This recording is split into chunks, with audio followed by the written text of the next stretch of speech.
मैं पुनीत कुमार जायसवाल और मैं एसएससी सीजीएल का मैं भी एक एस्पिरेंट हूँ। और मैं आज आपके लिए एसएससी सीजीएल के सबसे मोस्ट इम्पॉर्टेंट क्वेश्चन कहा जा सकता है जो हर बार पूछा जाता है। और ये वो क्वेश्चन है जो स्टूडेंट छोड़ के चले आते हैं। क्योंकि इनको एक क्वेश्चन काफ़ी टफ लगता है एग्जामिनेशन हॉल में, क्योंकि उनको इसके पीछे का जो एक्चुअल ट्रिक है वो नहीं पता होता है, जिसकी वजह से वो गलतियां कर बैठते हैं। उनको लॉन्ग मेथड पता होता है तो उन्हें वैसे भी क्वेश्चन काफ़ी लेंथी दिखता है। तो मैं आपको वो शॉर्ट तरीका बताना चाहता हूँ जो आप अगर उस शॉर्ट तरीका को आप अपने इस क्वेश्चन पे अप्लाई कर देते हैं तो आप वो जो आप क्वेश्चन जो छोड़ रहे हैं, जिसकी वजह से आपके नंबर्स जो आपके मेरिट लिस्ट में ऐड होना चाहिए, जिसकी वजह से आपका सिलेक्शन हो जाना चाहिए, वो क्वेश्चन आप अच्छे से डूएबली उसको अच्छे से कर लेंगे। तो फ्रेंड्स, मैं आप लोगों से यही गुजारिश करना चाहता हूँ कि आप लोग कृपया प्लीज़ धैर्य रख करके इस क्वेश्चन को एक बार देखिए और मैं जो सलूशन बता रहा हूँ उसको आप देखिए।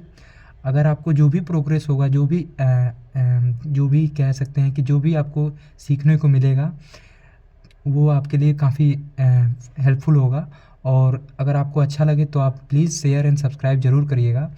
और मैं आपसे एक और चीज़ कहना चाहता हूँ कि ये ऐसा ट्रिक है जो काफ़ी ज़्यादा इम्पोर्टेंट है, और ये ट्रिक्स मैंने खुद अपने तरीके से इसको मैंने क्रिएट किया है। मैंने किसी टीचर से नहीं सीखा है, मैंने खुद से सीखा है। तो ये काफ़ी इंटरेस्टिंग और इनोवेटिव होने वाला है। तो आइए फ्रेंड्स, हम लोग सीखते हैं कि ये क्या क्वेश्चन है और उसके क्या अप्रोच हैं जो मैं आपको आपके समक्ष रख रहा हूँ। ठीक है, तो यहाँ पे हम क्वेश्चन को देख रहे हैं कि 1500 मीटर की रेस में यदि वाहन P वाहन Q को 200 मीटर की बढ़त देता है तो वाहन P 8 सेकेंड से रेस जीत जाता है। इसके विपरीत यदि वाहन P वाहन Q को 400 मीटर की बढ़त देता है तो रेस बराबरी पर समाप्त होती है। वाहन P को 1500 मीटर चलने में कितना समय लगता है? तो हमें यही बताना है कि वाहन P जो है वो 1500 मीटर चलने में कितना टाइम लेगा। तो देखिए, जैसे से क्वेश्चन कह रहा है हम उसी फॉर्मेट में ही चलेंगे। एक वाहन P है और एक वाहन Q है। ठीक है, वाहन P जो है वो 1500 मीटर की रेस चल रहा है, जिसमें से Q को 200 मीटर की बढ़त दे रहा है। यानी Q जो है वो 200 मीटर आगे से चलेगा। Q जो यानी अगर ये रेस है, सपोज करिए अगर ये रेस है, तो अगर ये 1500 मीटर का अगर रेस है तो Q जो है 200 मीटर की बढ़त देता है। यानी Q जो है वो 200 मीटर आगे से चलेगा। ठीक है, 200 मीटर आगे से चलेगा और ये P है, तो यानी 200 मीटर आगे से चलेगा। तो फाइनली अगर ये टारगेट है, ये इसका लक्ष्य है, तो वो कितना चलेगा? तो 1500 में से अगर 200 माइनस कर देंगे तो यानी 1300 चलेगा Q। और P कितना चलेगा? P तो पूरा चलेगा ना, क्योंकि P ने तो कोई बढ़त ली नहीं है। तो P कितना चलेगा? P जो है वो 1500 चलेगा, टोटली 1500 चलेगा।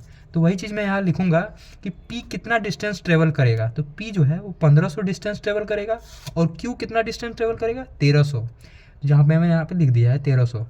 और यहाँ पे हम टाइम गैप लिखेंगे कि ये क्या टाइम का गैप रहा। तो यहाँ पे आगे बोला है, जैसे जैसे क्वेश्चन में बोला है हम उसी फॉर्मेट को यहाँ पे इक्वेशन के फॉर्म में लिख देंगे।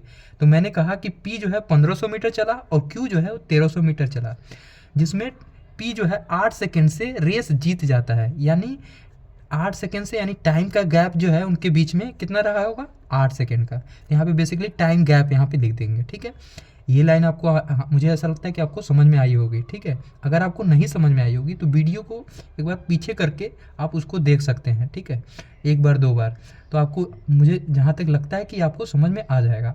आगे चलते हैं। इसके विपरीत यदि वाहन P वाहन Q को 400 मीटर की बढ़त देता है तो रेस बराबरी पर समाप्त होता है। यानी वाहन Q को 400 मीटर की बढ़त देता है, यानी वाहन P जो है 1500 मीटर अगर चलता है तो वाहन Q को 400 मीटर की बढ़त देता है। यानी वाहन Q को 400 मीटर की बढ़त देता है का मतलब वाहन Q को 400 मीटर की बढ़त देता है, यानी 1500 माइनस 400, यानी वाहन Q कितना मीटर चला? 1100 मीटर चला। और वाहन P कितना चला? वो 1500 मीटर चला। और वो बोल रहा है कि वो रेस बराबरी पर समाप्त होता है। रेस जो है वो बराबरी पर समाप्त होता है। इसका मतलब ये है कि दोनों इक्वल टाइम पर वहाँ पे पहुँचे होंगे, रेस इक्वल टाइम पे। यानी ये है, अगर आप इस चीज़ को इसके संबंध में समझेंगे तो ये वाला लाइन क्या कह रहा है अगर ये P है और ये Q है और Q को 400 मीटर का बढ़त दे दे, यानी 400 ये हो गया, यानी अब Q जो है वो यहाँ से चलेगा, ठीक है, और P जो है वो यहाँ से चलेगा। तो Q और ये P, तो ये Q को 400 मीटर की बढ़त दे दिया, तो यानी Q यहाँ से स्टार्ट करेगा, ठीक है, और P यहाँ से स्टार्ट करेगा। तो अगर ऐसा हो जाए कि Q को 400 मीटर की बढ़त दे दी जाए तो रेस बराबरी पर समाप्त होगा, यानी यहाँ जो टारगेट है वो Q को यहाँ तक जाने में और P को यहाँ तक जाने में दोनों को समय समान लगेगा। रेस बराबरी पे समाप्त होने का मतलब है कि Q को यहाँ से यहाँ तक जाने में और P को यहाँ से यहाँ तक जाने, यानी P को 1500 मीटर ट्रेवल करने में और Q को 1100 मीटर ट्रेवल करने में समान समय लगेगा। यानी उनके बीच का जो टाइम गैप है, यहाँ पे हम टाइम गैप लिखेंगे, यानी उनके बीच का जो समान समय है, तो समान समय होने का मतलब टाइम गैप कितना होगा, 0 सेकेंड होगा, ठीक है, ये भी आप लोग को समझ में आया होगा, ठीक है। अब हम देखेंगे कि ये अब हमें दो इक्वेशन दिखाई दे दिया, 1500 मीटर और 1300 मीटर और 8 सेकेंड, ये एक तरह का इक्वेशन बन गया, ये और ये दो इक्वेशन बन गया। अब इन दोनों इक्वेशन में हम क्या करेंगे कि फर्स्ट इक्वेशन और सेकेंड इक्वेशन, इन दोनों इक्वेशन को हम माइनस कर देंगे। तो जब फ्रेंड्स हम दोनों इक्वेशन को हम माइनस करेंगे तो 1500 में से 1500 माइनस करेंगे तो 0 आ जाएगा, और 1300 में से अगर 1100 माइनस करेंगे तो 200 आ जाएगा, ठीक है, और 8 में से अगर 0 माइनस करेंगे तो 8 सेकेंड आ जाएगा, ठीक है। तो यानी यहाँ से हम देखेंगे कि 200/800 8 सेकेंड, यानी Q जो है वो 200 मीटर को 8 सेकेंड में ट्रेवल करेगा। यानी Q की अगर स्पीड निकाली जाए तो डिस्टेंस अपॉन टाइम होता है, तो डिस्टेंस हो गया 200 और टाइम हो गया 8 सेकेंड, तो यहाँ से आ गया 200/8 यानी 25 मीटर पर सेकेंड हो गया। यानी Q की जो स्पीड होगी वो 25 मीटर पर सेकेंड होगी, ठीक है दोस्तों। तो यहाँ से हमें निकल गया 25 मीटर पर सेकेंड। अब हम देखेंगे कि ये जो 1300 का जो डिस्टेंस है वो 25 मीटर पर सेकेंड में Q चल रहा है, ठीक है, तो कितना टाइम लगेगा, तो Q जो है Q द्वारा लिया गया समय, टेकन टाइम 1300/25, यानी 1300 डिस्टेंस चल रहा है और 25, तो ये हो गया 1300/25 को हम सॉल्व करेंगे तो ये 52 सेकेंड आएगा। यानी 52 सेकेंड में ये Q जो है वो ट्रेवल कर लेगा 1300 मीटर डिस्टेंस को, और यही टाइम का जो गैप है वो बोल रहा है P जो है वो 8 सेकेंड कम ट्रेवल करेगा, क्योंकि P जो है 1300 का गैप है, ये टाइम का गैप क्या है, यानी यहाँ पे देख रहे हैं तो P द्वारा लिया गया समय अगर देखा जाए तो 8 सेकेंड का है, ठीक है, 8 सेकेंड का है, ठीक है। तो यहाँ पे P द्वारा जो अगर लिया गया समय निकाला जाएगा, क्योंकि Q द्वारा लिया गया समय क्या है 52 सेकेंड है ना, और ये इससे कितना सेकेंड का 8 सेकेंड का, 8 सेकेंड से रेस जीत जाता है, P जो है 8 सेकेंड से रेस जीत जाता है।